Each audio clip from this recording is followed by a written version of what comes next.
చుట్టాలు రెండవ భాగం. శకుంతల వేషాలు చూస్తుంటే వరలక్ష్మికి ఒక్కోసారి అరికాలి మంట నెత్తికెక్కేది. నెలల నిండి రేపో మాపో కనడానికి సిద్ధంగా ఉన్న మనిషికి రోజు తలలో పువ్వులు, రోజుకోసారి నీళ్లు పూసుకోవడానికి చచ్చే బద్ధకం గాని, తల నిండా పూలదండలు పెట్టుకుని దిద్దుకోవడానికేవీ బద్ధకం లేదు. రోజు పువ్వులు కొనాల్సిందే.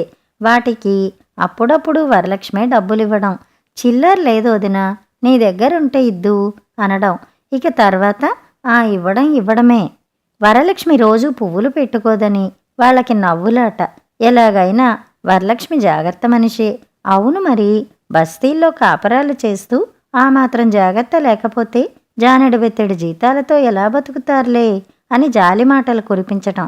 వరలక్ష్మి కాస్త చాటు అవగానే కనకమ్మ శకుంతల చెవిలోనో, శకుంతల కనకమ్మ చెవిలోనో, ఛీ బొత్తిగా మురికి మనిషిలెద్దు, అందం చందం తెలిసి చావదు, డబ్బుకి ప్రాణానికి లంకే, కూర చూసావా ఎలా వండుతుందో, తాలింపులో నూనె చుక్క పడనివ్వదు అనడం.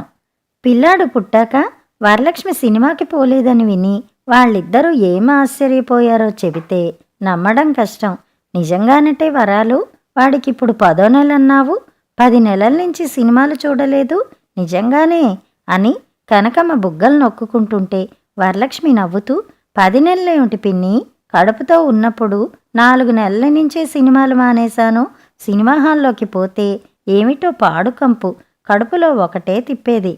సినిమా అంటే భయం పుట్టిపోయింది. అప్పటినుంచి సినిమాకెళ్ళడం అంటే నచ్చదు. ఈయన ఎప్పుడన్నా పోదాం అంటారు గాని వీడు ఉండనిస్తాడో లేదోనని ఇన్నాళ్ళు పోలేదు. అయినా ఏం సినిమాల్లే పిన్ని, ఏం బాగుండి చేస్తున్నాయి. మా పక్కింటి వాళ్ళ పిల్లలు అప్పుడప్పుడు చూసి వచ్చి చెబుతూనే ఉంటారు. వాళ్ళు చూసిందంతా నాకు చెబితేనే గాని వాళ్ళకి సరదా తీరదు. పాటలవి రేడియోలో వింటూనే ఉంటాం. అలవాటు తప్పిపోబట్టో ఏమో గాని సినిమా అంటే పోబుద్ధి పుట్టదు. వరలక్ష్మి విసుక్కుంటూ చెబుతుంటే కనకమ్మ శకుంతల మొహాలు ఎలా పెట్టారో. ఇదెక్కడ మనిషి, ఇలాంటి మనుషులు కూడా ఉంటారా అన్నట్టు వాళ్ళిద్దరూ కొయ్యబారిపోయారు. సినిమాలు బావుండకపోవడం ఏమిటి అని కనకమ్మ తగులుకుంది. నువ్వసలు అడవిరాముడు చూసావా? నేను 6 సార్లు చూశాను. అప్పుడు బెజవాడలో ఉన్నాను, మా పెద్దపిల్లగారింట్లో అంటూ ఆ మధుర స్మృతులన్నీ మొదలుపెట్టింది. మొదట 2 సార్లయితే టిక్కెట్లే దొరకలేదట. 3ఓసారి మ్యాట్నీకి వెళ్తే టిక్కెట్లు దొరక్కపోతే మొదటాట దాకా ఉండిపోయిందట. తీరా చూస్తే మొదటాటకు కూడా టిక్కెట్లు దొరక్కపోతే 2వ ఆట దాకా ఉండిపోయిందట. ఈలోగా వాళ్ళ పిల్లగారింట్లో వాళ్ళు కంగారుపడి ఈవిడ్ని వెతుక్కుంటూ సినిమా హాళ్ళన్నీ తిరిగారట. ఏ సినిమాకి పోయేది చెప్పకుండా వచ్చిందట ఈవిడ. ఆ రకంగా ఆవిడ ఎంత ప్రయాసపడి, ఎంత కష్టాన్ని కోర్చి ఆ సినిమా చూసిందో చెప్పుకొచ్చింది. ఇక తర్వాత ఆ సినిమాలో సంగతులు చెప్పడం. వరలక్ష్మి పిల్లాడిని పక్కలో వేసుకుని వింటూ నిద్రపోయింది. 2 గంటల తర్వాత లేచేటప్పటికి కూడా కనకమ్మ శకుంతలకి ఇంకా ఆ సినిమా కబుర్లు చెబుతూనే ఉంది. శకుంతల నిద్ర కూడా మానుకొని కూచుందా పూట. వరలక్ష్మి లేచి వాళ్ళకి కాఫీలిచ్చి పిల్లాడికి పాలు పట్టి సాయంత్రం వంట ప్రయత్నాలు చేస్తూ ఉంటే సినిమా ప్రోగ్రాం పెట్టారు వాళ్ళు. వరలక్ష్మి ఆశ్చర్యపడి శకుంతలకి అక్కడేమన్నా నొప్పులు అవి వస్తే అంది భయంగా. సింగినాదం ఏమవుతుంది లేదు, ఎప్పుడూ బాగుండకపోతే అప్పుడే రిక్షా కట్టుకుని ఆస్పత్రికి పోవచ్చు అంది కనకమ్మ. 4 రోజుల దాకా పురుడు రాదని చెప్పిందిలే డాక్టరమ్మ అంది శకుంతల. ఎంతెంత ధైర్యాలో అని తెల్లబోయింది వరలక్ష్మి. శకుంతలతో సినిమాకి వెళ్లడం సుతారాము ఇష్టం లేదు వరలక్ష్మికి. డాక్టర్లు చెబుతారు గాని వాళ్ళు చెప్పింది చెప్పినట్టు జరుగుతుందా? మన జాగ్రత్తలో మనం ఉంటే మంచిది. నెల నిండిన మనిషి 10 రోజులు కాస్త జాగ్రత్తగా ఉంటే అంది.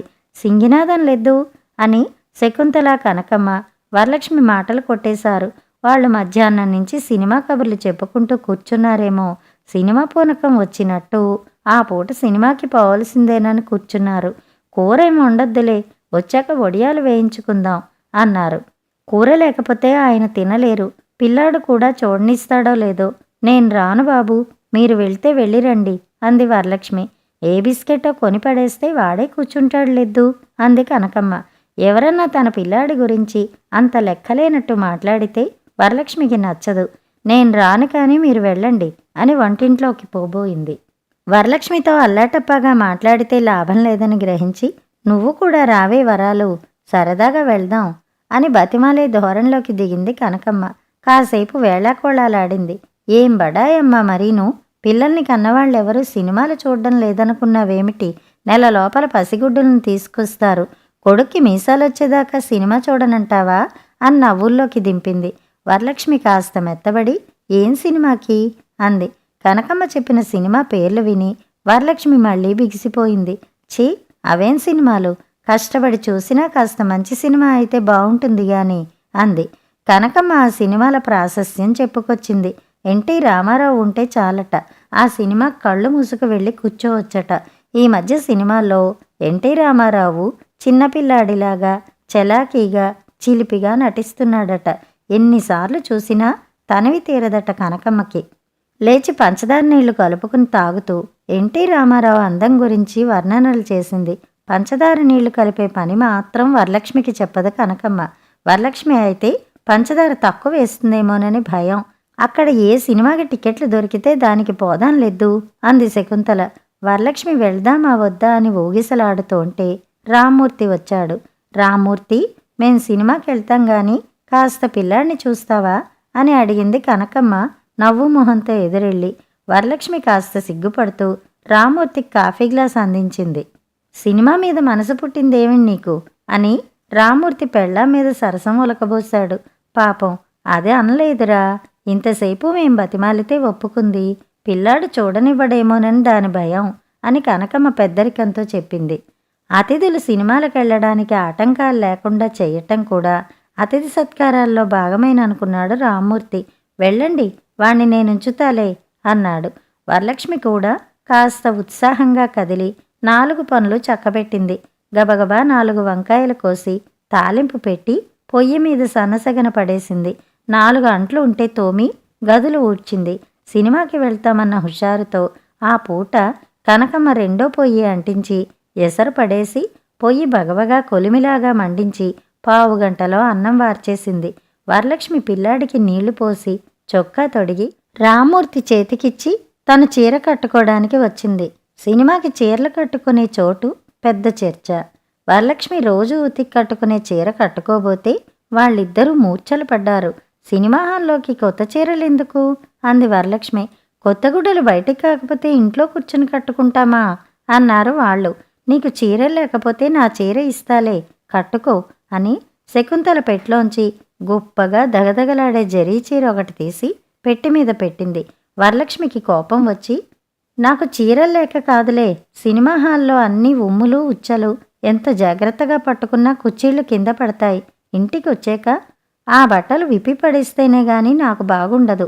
ఆ గుడ్డలు విప్పి మడతలు పెట్టి పెట్లో పెడతారు మీరు అనేసి వరలక్ష్మి స్నానాల దొడ్లోకి పోయింది. రామ్మూర్తి పిల్లాడిని ఎత్తుకుని వీధి అరుగు మీద తిరుగుతున్నాడు. కనకమ్మ గబగబా శకుంతల దగ్గరికి వచ్చి మొహం మీద మొహం పెట్టి గుసగుసలాడుతూ, ఉత్త పిసినిగొట్టు మనిషి, ఓ ముద్దు లేదు ముచ్చట్లేదు, సినిమా గుడ్డ కట్టుకోవాలంటే కాపీనం, తల్లో ఓ పువ్వు పెట్టుకోవాలంటే కాపీనం, మొగుడు సంపాదించి పోస్తున్నాడుగా, ఏం చేసుకుంటుందో అంటుంటే శకుంతల వారగా పెరట్లోకి చూస్తూ, వస్తున్నట్టుంది ఊరుకో, ఆ మొగుడికి కడుపు నిండా కూడన్నా పెడుతుందో లేదో, వాడి కర్మకాలి అని వంతపాడింది. ఎంతసేపు నా పిల్లాడు నా పిల్లాడా అని పగలబడుతుంది. వెధవబడాయి, అన్నీ ఉన్న ఆకు అణిగిమణిగి ఉంటుంది, ఏమీ లేని ఎంగిలాకు ఎగిరెగిరి పడుతుందన్నట్టు పెద్ద జమీందారినిలాగా పిల్లాడిని చూసుకుని మురిపాం. వాడేదో కలెక్టరో గవర్నరో అయిపోతాడని గావును ఈవిడ మెడిసిపాటు. 100 ఎకరాలున్న వాళ్ళు పిల్లలకే దిక్కులేదు గాని ఈవిడ కొడుకు ఇక వెలగబెడతాడు. రోజుకోసారన్నా వాళ్ళు చేతులు మూతులు తిప్పుకుంటూ వరలక్ష్మిని ఆడిపోసుకోకుండా ఉండలేరు. వరలక్ష్మి మాటలు చేతలు చూస్తే వాళ్ళకి అలా చాటుమాటుగా చెప్పుకోబుద్ధి వేస్తూ ఉంటుంది. వరలక్ష్మి సాదా చీర కట్టుకుని వచ్చింది. నెలలు నిండిన శకుంతల అరచేతి వెడల్పు ప్లేటంచు ఉన్న తెల్ల జరీ చీర కట్టుకుంది. కనకమ్మ ఎర్రని ఎరుపు ఫుల్వాయిల్ చీర కట్టుకుంది. ఒక్కొక్కళ్ళు బోలెడు చీరలు తెచ్చుకున్నారు 2 పెట్టెలతో. ఒక మధ్యాహ్నం పూట ఈ చీరలన్నీ చూసి ఆస్పత్రి పని మీద వస్తూ ఇంతింత జరీ చీరలు పట్టు చీరలు ఎందుకు తెచ్చుకున్నారా అని వరలక్ష్మి ఆశ్చర్యపడింది. చీరల షోకే గాని తల దువ్వుకోవడానికి దువ్వెన ముక్క తెచ్చుకోవాలన్న జ్ఞానం మాత్రం లేదు. వచ్చినాడు బండి దిగ్గానే ముస్తాబులు ప్రారంభిస్తూ దువ్వెన ఇద్దు, పాడుగాలి, బండిలో జుట్టంతా రేగిపోయింది అంటే ఇన్నాళ్ల మకాం మీద వస్తూ దువ్వెనన్నా తెచ్చుకోలేదా అని ఆశ్చర్యపడింది వరలక్ష్మి. చుట్టాల కోసం వేరే దువ్వెన, వేరే తువ్వాళ్ళు, దుప్పట్లు ఎలాగూ ఉంటాయి. మాసినప్పుడల్లా అన్నీ శుభ్రం చేస్తుంది. చక్కగా ముత్యంలాగా కడిగి ఉంచిన దువ్వెన తీసుకొచ్చి వాళ్ళకిచ్చింది. వాళ్ళకిచ్చిన దువ్వెన వరలక్ష్మి దువ్వుకునే దువ్వెన ఓ మాదిరివే, రంగులు తేడా. వాళ్ళకిచ్చిందేదో వాళ్ళు వాడుకుంటే బాగుండదు. వరలక్ష్మి దువ్వెనలో ఏమిటో బంగారం ఉన్నట్టు, నీ దువ్వెన ఇలా అయ్యి వదినా అని అదే అడగడం. తమకిచ్చింది ఎక్కడో పడేసి, లేకపోతే ఇద్దరూ ఒక్కసారే తల్ల విప్పి చెరో దువ్వెనా పట్టుకోవడం. సినిమా ఉత్సాహంతో ఇక చెప్పేదేముంది. ఇద్దరూ చెరో దువ్వెనా పట్టుకుని ముస్తాబులు ముగించి దువ్వెనలలో వెంట్రుకలన్నా తీయకుండా అక్కడ పడేశారు. వరలక్ష్మి మనసులో విసుక్కుని 2 దువ్వెనలు శుభ్రం చేసి తన దువ్వెన తీసుకుపోయి దాచుకుంది. ఒక్కోసారి వాళ్ళు పిల్లాడికి దువ్వే దువ్వెన కూడా ఏ మూల పెట్టింది ఎలా చూస్తారో గాని అది బయటికి తీస్తారు. అలాంటప్పుడు మాత్రం వరలక్ష్మి ఊరుకోదు. అది తీయొద్దులే పిన్ని, పెద్దవాళ్ల తలల్లో పెట్టుకున్న దువ్వెన వాడి తల్లో పెడితే వాడికి చుండ్రు పడుతుంది, అందుకే వాడికి వేరే దువ్వెన ఉంచుతాను అని లాక్కుని మళ్ళీ దాస్తుంది. అమ్మో, ఏం అపురూపమో కొడుకంటే వరాలికి అని పైకి ఏదో ఎడవలేక అంటారు గాని లోపల ఎంత ఉడుకుమోత్తనమో. పనులు ముగించుకుని తీరా బయలుదేరిపోయేటప్పటికీ పిల్లాడు ఏడుపు ప్రారంభించాడు. వాళ్ళ నాన్న దగ్గర వాడికి ఎక్కువ అలవాట్లేదు. ఏనాడన్నా ఆ తండ్రి పిల్లాడిని అంత ఓపిగ్గా ఎత్తుకుంటేనా? వాడు వాళ్ళ అమ్మవైపు చేతులు జాపుతూ దూకుతూ ఏడుస్తూ తండ్రి చేతుల్లో ఉండకుండా పెనుగులాడుతున్నాడు. వచ్చేద్దు, ఏడ్చేడ్చి వాడే ఊరుకుంటాడు అంటోంది కనకమ్మ వీధిలో నిలబడి. వరలక్ష్మి పిల్లాడిని ఎత్తుకుని ముద్దు పెట్టుకుని, వదిలేసి వెళ్తానని భయం వేసిందా అమ్మా నీకు? చీ, వెళ్ళనుగా. అమ్మ నిన్ను వదిలేసి వెళ్తుందా అని పిల్లాడిని మళ్ళీ ముద్దు పెట్టుకుని, నేను తీసుకెళ్తాలేండి, చూడనిస్తే చూస్తాను, లేకపోతే వచ్చేస్తాను అని వాడి కోసం 2 గుడ్డలు తీసుకుని చెప్పులు వేసుకుని బయటికి వచ్చింది. ఎక్కడా చూడం వెధవాపురూపం అని కనకమ్మ శకుంతల పక్కన గొణిగింది. దగ్గరలోనే 2 రిక్షాలు మాట్లాడారు. ఒక దాంట్లో శకుంతల ఎక్కింది, రెండో దాంట్లో కనకమ్మ వరలక్ష్మి కూర్చున్నారు. తీరా చేస్తే కనకమ్మ కళ్ళగన్న ఎన్టీ రామారావు సినిమాకి టిక్కెట్లు దొరకలేదు. కనకమ్మ మొహం చేవురించుకుపోయింది. వరలక్ష్మి మీద విరుచుకుపడింది. చాలెద్దు వరాలు, నేను అనుకున్నంత అయ్యింది. మా బాగా చేశావు. ఎంతసేపైనా ఇంట్లోంచి తెమిలి బయటపడితేనా? నేను అన్నప్పుడే బయలుదేరితే నిక్షేపంలా టికెట్లు దొరికేవి. అనవసరంగా కూర పని ఒకటి పెట్టుకున్నావు. నీ మూలాన్ని లెద్దు ఇంత ఆలస్యం అని గోల పెట్టింది. వరలక్ష్మికి కోపం వచ్చినా బయటికి వచ్చి గొడవ పడ్డం బాగుండదని ఊరుకుంది. ఆ పక్క హాల్లో వజ్రాల దొంగో రత్నాల దొంగో ఏదో ఉంటే దానికి బయలుదేరారు. వరలక్ష్మికి ఏదైనా ఒకటే. ఎన్టీ రామారావు గంతుల కంటే వజ్రాల దొంగ తీసిపోయాడా ఏమిటి లెమ్మనుకుంది. సినిమా చూసినంతసేపు పిల్లాడు ఏమంత అల్లరి పెట్టలేదు. కాసేపు బొమ్మలు చూసి నిద్రకి పడ్డాడు. సినిమా చూస్తుంటే వరలక్ష్మికి ఒకటే విసుగు పుట్టుకొచ్చింది. ఆ వజ్రాల గోలేమిటో, వాటి కోసం కార్లేసుకు తిరగడాలేమిటో, గుడ్డలన్నీ విప్పుకుని పాటలు గంతులు, కింద మీద పడి దొర్లడాలు, ఎంతసేపు చూసినా అదే. శకుంతల, నీకు ఒంట్లో బాగుందా? పర్వాలేదనుకుని కూర్చోకు సుమా, చాలా ప్రమాదం అని వరలక్ష్మి శకుంతల్ని 4-5 సార్లు వాకపు చేసింది. అబ్బా ఊరుకో, నీ చేదస్తాం అని విసుక్కుంది శకుంతల. తెర మీద నుంచి ఒక్క చూపు తిప్పితే ఏ సుందర దృశ్యం తప్పిపోతుందో అన్నంత తన్మయత్వంతో చూస్తోంది శకుంతల. ఇక వరలక్ష్మి కిక్కురు మనకుండా చూస్తూ కూర్చుంది. సినిమా అయ్యాక మళ్ళీ 2 రిక్షాలు కట్టుకుని ఇంటికొచ్చారు. వరలక్ష్మి పిల్లాడిని పడుకోబెట్టి బట్టలు మార్చుకుని అందరికీ అన్నాలు వడ్డించింది.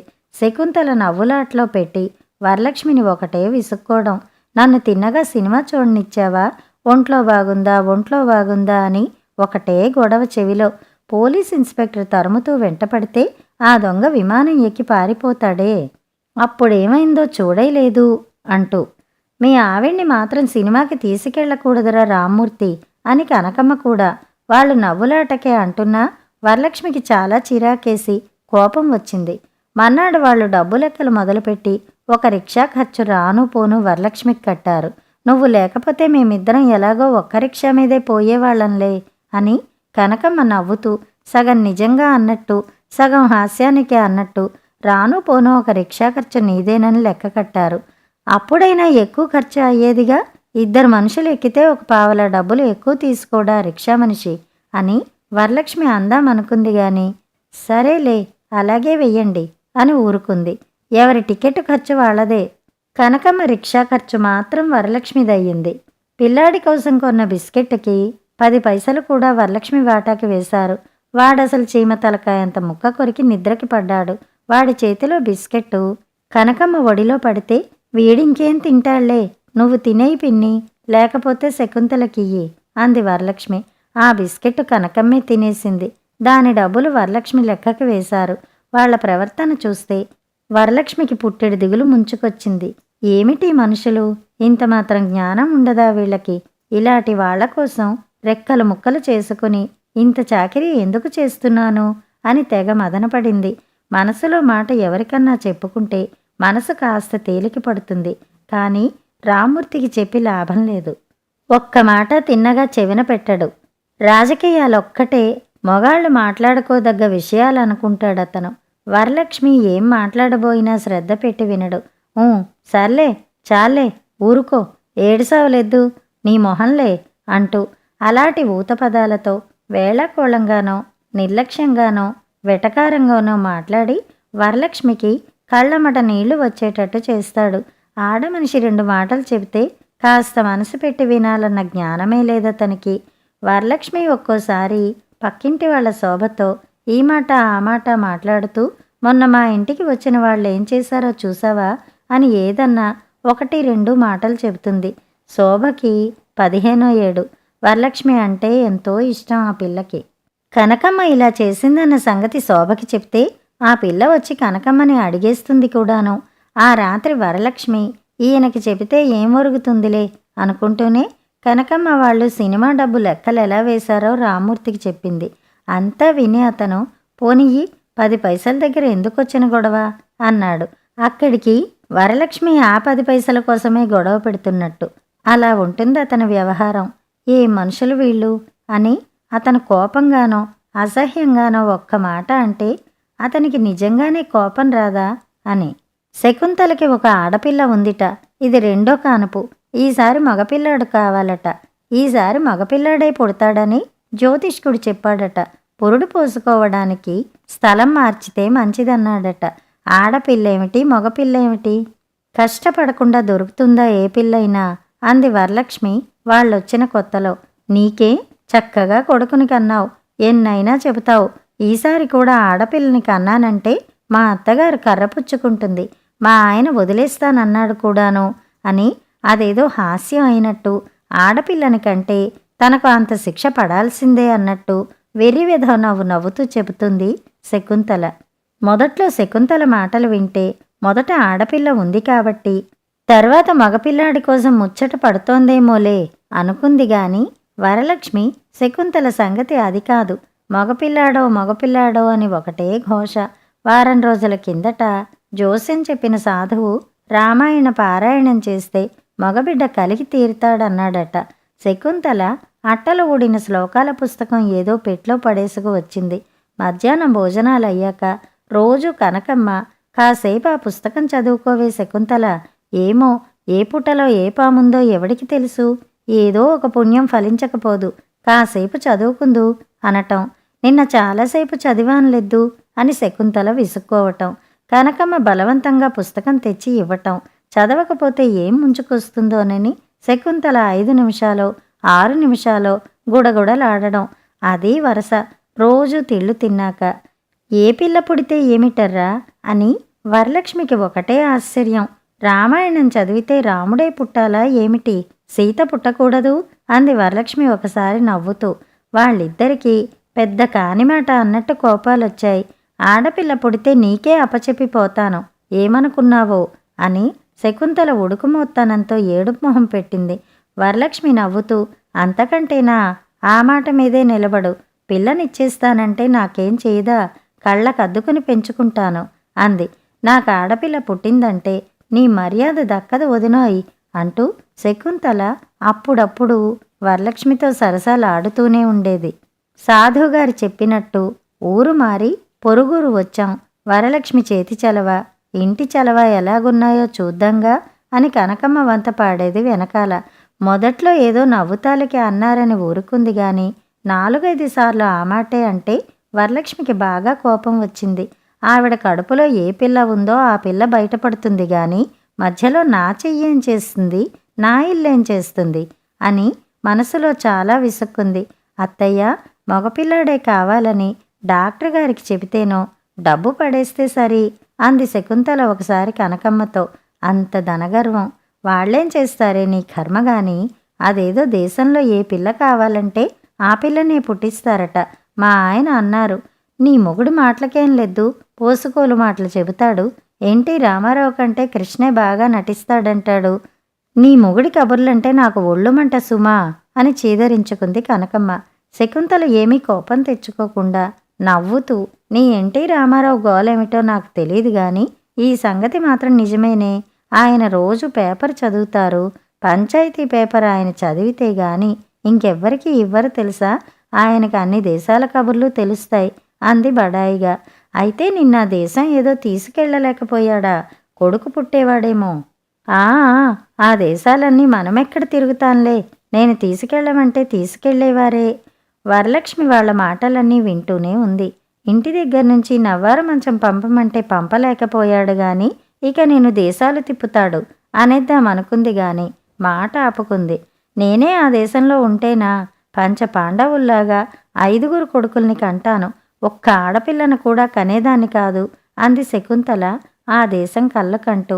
పిల్లాడికి బొంతలు కుడుతూ కూర్చున్న వరలక్ష్మి, అప్పుడు నీ కొడుకులకి పెళ్ళాలెక్కడి నుంచి వస్తారు? అందరూ నీలాగే మగపిల్లల్ని కంటారుగా అంది. నా కొడుకులకేమిటి వదినా, ఏ దేశంలో వాళ్ళైనా నా కొడుకుల్ని మహారాజుల్లాగా ఎగరేసుకుపోతారు అని గర్వపడింది శకుంతల. వరలక్ష్మికి నవ్వాలో ఏడవాలో కూడా తెలియక చీదర పుట్టి తను ఆడపుటక ఎలా పుట్టిందో, ఆడపిల్లలంటే అంత అప్పనంగా దొరుకుతారనుకుంటోంది. బుద్ధిలేని మనిషి అని మనసులో తిట్టుకుంది. ఒకసారి వరలక్ష్మికి వాళ్ల గోల చూసి విసుగొచ్చి ఏ పిల్ల పుడితే ఏమిటి పోనిద్దురు అనేసింది. వాళ్ళిద్దరూ వరలక్ష్మిని మింగేసేటట్టు చూశారు. ఈ మనిషి ఆలోచన ఇలా ఉందా ఇంతకాలం అన్నట్టు చూశారు.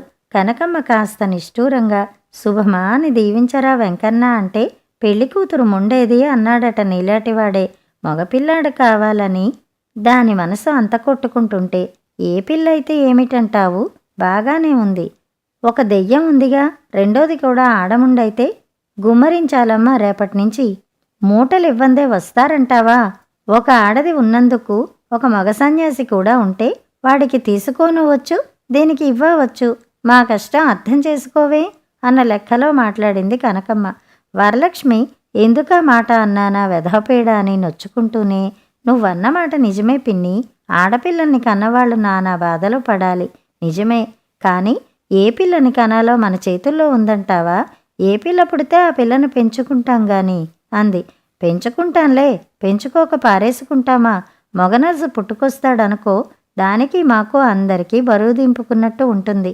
అందుకే కదూ ఇన్ని పూజలు, ఇన్ని వ్రతాలు. దీని అత్తగారి ఇంటి దగ్గర ఎన్ని ముడుపులు కట్టిందో. మగపిల్లాడు పుడితే 3వ నెలలో తిరుపతి ప్రయాణం తప్పదు. ఆ మగపిల్లాడి రందితో వరలక్ష్మికి భయం పుట్టిపోయింది. శకుంతలకి మగపిల్లాడు పుడతాడో లేదో అని వరలక్ష్మి అప్పుడప్పుడు నిద్దట్లో కూడా ఆలోచించేది. ఇదేమిటి, నాకు కూడా ఈ రంది పట్టుకుంది అని నవ్వుకునేది. శకుంతలకి తప్పకుండా ఆడపిల్లే పుట్టాలి. కుళ్ళి కుళ్ళి చచ్చిపోతారు. ఒక పిల్ల కాదు, 2 ఆడపిల్లలు పుట్టాలి, కవల పిల్లలు పుట్టాలి, ఊరేసుకుని చస్తారేమో ఇంటిల్లిపాది అని ఆలోచిస్తూ తెగ నవ్వుకునేది వరలక్ష్మి. నిజంగా 2 ఆడపిల్లలు పుట్టారంటే ఆ పసికందుల్ని పీకలు పిసికి చంపుతారు కూడాను. అంత కర్కోటకులు వీళ్ళు. చంపకపోయినా వేళ్ల పట్టుకి నీళ్లు పాలు చూడక ఏమూలో పారేసి ఉంచుతారు. శకుంతల కడుపున ఆడపుటక పుట్టి అంత క్షోభపడడం ఎందుకులే, వాళ్ళు మగపిల్లాడు పుడితేనే మంచిది, వాణ్ణి శుభ్రంగా చూస్తారు అనుకుంది వరలక్ష్మి. మగపిల్లాడు పుట్టడం, వాళ్ళు నవ్వుతూ పేలుతూ వేళాకోళ్లలాడడం, వరలక్ష్మి ఇంట్లో పుట్టాడు వీడు అనడం, అదంతా కళ్ళకు కట్టింది వరలక్ష్మికి. నాకు మగపిల్లడు పుడితే నీకు చీర రవిక పెడతాను వదినా అంది శకుంతల ఒకసారి వరలక్ష్మిని ఉబ్బెయ్యడానికి. నాకెందుకు గాని నీకు పురుడు పోసే నర్సుకో ఆయాకో పెట్టు, సంతోషిస్తుంది అంది వరలక్ష్మి. వాళ్ళ కష్టం ఉంచుకుంటామా, రెండో మూడో పారేస్తాం. నీ ఇంటికొచ్చి పురుడు పోసుకుని కొడుకునెత్తుకుంటే నీకో చీర పెట్టడం నాకు బరువనుకున్నావా? నాకు మగపిల్లలంటే చాలా ఇష్టం వదినా, నా కోరిక తీరాలే గాని. మగపిల్లలంటే ఇష్టం ఇష్టం అనడమే గాని శకుంతల ఒక్కనాడన్నా వరలక్ష్మి కొడుకుని దగ్గరికి తీసిన పాపాన పోలేదు. మంచం మధ్యలో కూర్చుని ద్రాక్ష పళ్ళు, బత్తాయి పళ్ళు కిలోల కొద్దీ డజన్ల కొద్దీ మింగడమే గాని ఒరే బాబూ ఇది తీసుకో అని ఒక్కనాడు ఒక్క తొన పిల్లాడి చేతిలో పెట్టలేదు. వరలక్ష్మి ఎప్పటికప్పుడు పళ్ళు కొని దాచి శకుంతల పళ్ళు తినేటప్పుడు తను కూడా పిల్లాడికి పెట్టేది. చివరికి అందరూ ఎదురు చూస్తున్న రోజు రానే వచ్చింది. శకుంతల ఆసుపత్రిలో ప్రసవించింది. ఆడపిల్ల పుట్టింది. వరలక్ష్మికి ఆ మాట వినగానే ఎంత నవ్వొచ్చిందో. అయిందా మీ పని అని వాళ్ళని ఏడిపించాలనిపించింది. వాళ్ళీ పాటికి ఏడుస్తూనే ఉంటారులే అని సంతోషిస్తూ ఉత్సాహంగా ఇంట్లో పనంతా చేసుకుని కనకమ్మకి క్యారేజీ కట్టి పిల్లాడిని తీసుకుని రిక్షా ఎక్కి ఆసుపత్రికి వెళ్ళింది. శకుంతల ఏడుపు చూడాలి అనుకున్నంతా అయింది వదినా అని ఒకటే శోకం. వరలక్ష్మికి అసహ్యం వేసింది. పుట్టిన పిల్లని చూస్తే దాని దుంప తెగ చిదిమి దీపం పెట్టొచ్చు, పండులా ఉంది, ఎంత ముద్దొస్తోందో. అలాంటి పిల్ల పుట్టిందని ఏడ్చే తల్లిని ఏం చెయ్యాలి? నిలువునా గొయ్యి తీసి పాతి పెట్టాలి. పాడు మనిషి, మనిషి జన్మ ఎత్తింది గాని బుద్ధి జ్ఞానం లేదు అని తిట్టుకుంటూ వరలక్ష్మి ఆసుపత్రిలో ఉన్నంతసేపు పిల్లనే చూసింది. అలాంటి ఆడపిల్ల తన కడుపును పుడితే ఎంతో ముద్దుగా అపురూపంగా కళ్ళల్లో పెట్టుకుని పెంచుకునేది. కాసేపు కూర్చుని వెళ్తానని చెప్పి ఇంటికి వచ్చేసింది. మగపిల్లాడు పుట్టలేదు కాబట్టి ఆపరేషన్ ప్రయత్నం మానుకున్నారు. శకుంతల పురిటికొచ్చిన దగ్గర్నుంచి వాళ్ళని చూడ్డానికి ఎవరో ఒకరు వచ్చిపోతూనే ఉన్నారు. ప్రసవించాక జనం మరీ ఎక్కువయ్యారు. ఆ వారంలో సినిమాలు మారి కొత్త వచ్చాయేమో. ఇటు పలకరింపులు చూసుకుంటారు, అటు సినిమాలు చూసి వెళ్తారు. రోజు మధ్యాహ్నం అవుతోందంటే నలుగురో ఐదుగురో ఒక గుంపు జనం దిగడమే. రాగానే పిల్లల అన్నాలకి ఏడుపులు. అన్నం లేకపోతే వాళ్ళకి అప్పటికప్పుడు వండి పెట్టడం, పెద్దాళ్ళకి ఏ ఉప్మాయో చేసి పెట్టడం, కాఫీలు సరే సరి. వచ్చే పోయే వాళ్ల పనితో వరలక్ష్మికి రోజుకోసారన్నా ఆసుపత్రికి వెళ్ళి పిల్లని చూద్దామంటే వీలయ్యేది కాదు. శకుంతల ఆసుపత్రిలో చేరిన దగ్గర్నుంచి కనకమ్మ గుడ్డలు ఉతుక్కోవడం పూర్తిగా మానేసింది. పగలు అక్కడ ఉండనే అక్కర్లేదు అసలు. అయినా సరే 24 గంటలు అక్కడే కూర్చునేది. ఆ నర్సులతో కబుర్లు, ఇరుగు పొరుగు మంచాల వాళ్లతో కబుర్లు, ఆసుపత్రిలో ఉన్న వాళ్ళందరితోటి కబుర్లే. ఇంటికి ఆదరా బాదరా రావడం, అక్కడేదో ముంచుకుపోతున్నట్టు స్నానం చేసి గుడ్డలక్కడ పారేసి 4 మాటలు తియ్యగా మాట్లాడి రాత్రి భోజనానికి క్యారేజ్ పట్టుకుని బయలుదేరడం. వరలక్ష్మికి ఏం చేయాలో తోచేది కాదు. ఒక్కోసారి ఎంత కోపం వచ్చేదో. మళ్ళీ వెంటనే పోనిద్దు, 4 రోజుల భాగ్యానికి ఏం పోయింది అనుకునేది. ఒక్కోసారి కనకమ్మ గుడ్డలు ఉతకకుండా అక్కడ పారేసి ఉంచుదామనుకునేది. గుడ్డలు ఉతకపోతే వాళ్ల కోసం మిగిలిన చాకిరీలన్నీ చెయ్యటం లేదు, ఈ పని చేయలేదన్న పేరే గాని. శకుంతల 7వ నాడు ఆసుపత్రి నుంచి ఇంటికొచ్చింది. ఆడపిల్ల పుడితే నాకిచ్చేస్తానన్నావు శకుంతల, నా పిల్లని నాకిచ్చేసి మీరు మీ దారిన వెళ్ళండి అంది వరలక్ష్మి వేళాకోళంగా పిల్లకి నీళ్లు పోస్తూ. పిల్ల పుట్టి అన్ని రోజులైనా శకుంతలకి పిల్ల మీద ప్రేమ పుట్టుకొచ్చినట్టు లేదు. నలుగురు ఏమన్నా అంటారని జడుస్తున్నాను గాని లేకపోతే ఈ దరిద్రపు కొట్టుముండని ఇక్కడే పారేసి ఉందును అని శకుంతల మొహం ముటముట్లాడించింది. వరలక్ష్మి మళ్లీ నోరెత్తలేదు. ఇంట్లో నవ్వులు వేళాకోళాలు బందయ్యాయి. ఇంటికి రావడానికి రోజులు మంచివి కావని, ఫలానా రోజు ఫలానా గంట దాకా రావద్దని శకుంతల అత్త కబురంపింది. ఆసుపత్రి నుంచి వచ్చాక కూడా వాళ్ళు 7-8 రోజులున్నారు. ఆ వారం రోజుల్లో వాళ్ళు తేల్చిందేమిటంటే వాళ్ళకి వరలక్ష్మి వాళ్ళ ఇల్లు అచ్చి రాలేదట. లేకపోతే అలా జరిగేది కాదట. ఆ మాట వాళ్ళు వరలక్ష్మితో అన్నారా అంటే లేదు. ఏదో పిల్లి మీద పెట్టి ఎలక మీద పెట్టి వాగడం. ఎప్పుడో ఎక్కడో ఎవరో ఏదో చెయ్యబోతే చోటు అచ్చిరాక ఏదో అయిందట. గడగడా పంచదార నీళ్లు తాగుతూ ఉండడము, ఎక్కడెక్కడి కబుర్లు చెబుతూ ఉండడము. మన పిచ్చిగాని ఇంట్లోనూ వాకిట్లోనూ ఏమి ఉంటుందత్తయ్య? మన అదృష్టం బాగా లేకపోతే మన అచ్చటా ముచ్చటా తీరవు. మగపిల్లాన్ని ఎత్తుకునే భాగ్యం ఉందో లేదో నా ఒంటి మీద అని శకుంతల బొటబొట కన్నీళ్లు కార్చటం. నీకేం తెలుసు? నీ మొహం మంచని చెడ్డని లేవంటావా?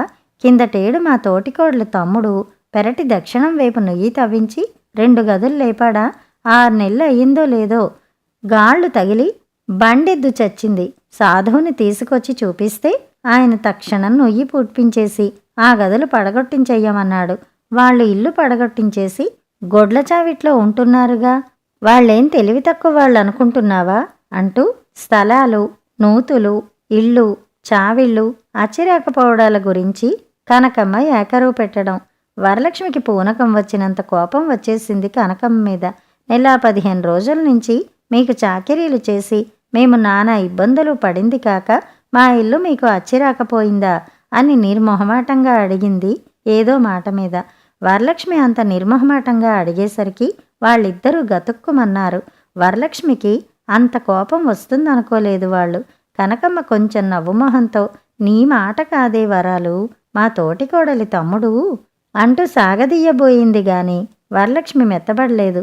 వచ్చినప్పటినుంచి చూస్తున్నాను. శకుంతలకు మగపిల్లాడు పుడితే నాకేదో చుప్పనాత్తనం అయినట్టు మొన్నటిదాకా మాట్లాడారు. ఆ తర్వాత ఇల్లు అచ్చి రాలేదని పాట మొదలుపెట్టారు. మీ నోటికొచ్చినట్టు మాట్లాడితే మాకెంత కష్టంగా ఉండాలి. అయినవాళ్లు కదా, 4 రోజులు ఇబ్బంది పడితే అరిగిపోతామా అని నేనెప్పటికప్పుడు సరిపెట్టుకుంటూ ఉంటే పైగా సణుగుళ్ళు దెప్పుళ్ళు కూడానా అంది కోపంగా. ఇబ్బంది అంటావు. ఏం ఇబ్బంది పడ్డావంట మా కోసం? ఉప్పుతో 9 తెచ్చుకున్నాం. పాలు పెరుగు మేమే కొనుక్కుంటున్నాం. ఇంకేం ఇబ్బంది పడ్డారమ్మా మా కోసం అంటూ కనకమ్మ దెబ్బలాటకు దిగింది. వీళ్లతో పోట్లాట పెట్టుకుంటే మొగుడేవన్నా అంటాడేమోనని గుర్తు వచ్చి కూడా లెక్క చెయ్యకుండా వరలక్ష్మి తను నిర్మొహమాటంగానే మాట్లాడింది. ఎవరేం ఇబ్బందులు పడుతున్నారో గ్రహించే జ్ఞానం ఉంటే కదా మా ఇబ్బందులు మీకు అర్థం కావటానికి. చంటిపిల్లాడిని వేసుకుని 6 వారాల నుంచి కింద పడుకుంటున్నాను. చాలదు ఆ ఇబ్బంది నాకు.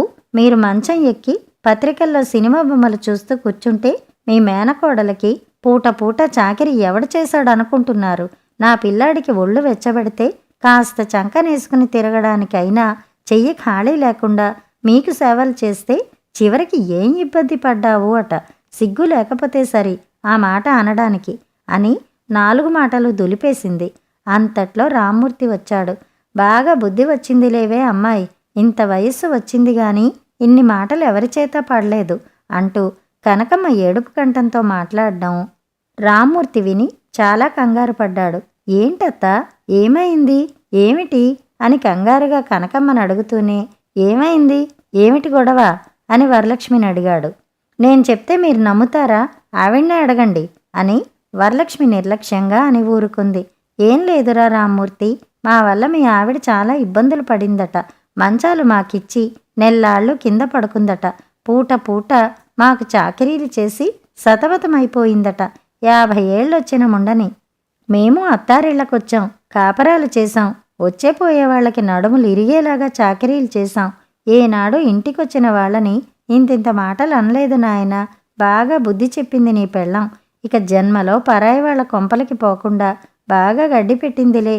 మేమసలు ఏ సత్రంలోనూ ఉందామనుకుంటే ఆ రోజు నువ్వు కనబడి మా ఇంటికి రండత్తా అన్నావని నీ మాట తోసేస్తే నువ్వేం చిన్నబుచ్చుకుంటావోనని నీ గుమ్మంలోకొచ్చాంగాని అంటూ కళ్ళనీళ్లు ఒత్తుకుంది కనకమ్మ. నేనన్నమాటలే చెప్పుకొచ్చారు, మీరన్నమాటలు చెప్పరే? పిల్ల పుట్టిన దగ్గర నుంచి నా చెయ్యి మంచిది కాదని, నా ఇల్లు మంచిది కాదని ఒకటే ఘోష పెట్టారు. ఆ మాటలు కూడా చెప్పండి ఆ పెద్ద మనిషికి అంది కోపంగా వరలక్ష్మి. చాలే నోర్మయ్, వెధవాగుడు నువ్వును అని రామ్మూర్తి వరలక్ష్మి మీద కళ్ళెర్ర చేశాడు. ఆవిడ చెప్పిందంతా చక్కగా ఉంది మీకు, నేను చెప్పింది మాత్రం వెధవాగుడయింది అనేసి వరలక్ష్మి బలవంతాన కళ్ళనీళ్లు ఆపుకుంటూ పెరట్లోకి వెళ్ళిపోయింది. దాని మాటలకేంటిలే అత్త, దాని బాబు సొమ్మేం పెట్టిందా మిమ్మల్ని అనడానికి? బంధువులైన వాళ్ళు రాకలు పోకలు లేకుండా ఉంటారా? దాని మాటలు పట్టించుకుని నువ్వేం బాధపడకు అని రామ్మూర్తి కనకమ్మని ఓదారుస్తూ కూర్చున్నాడు కాసేపు. ఇంకా ఉంది.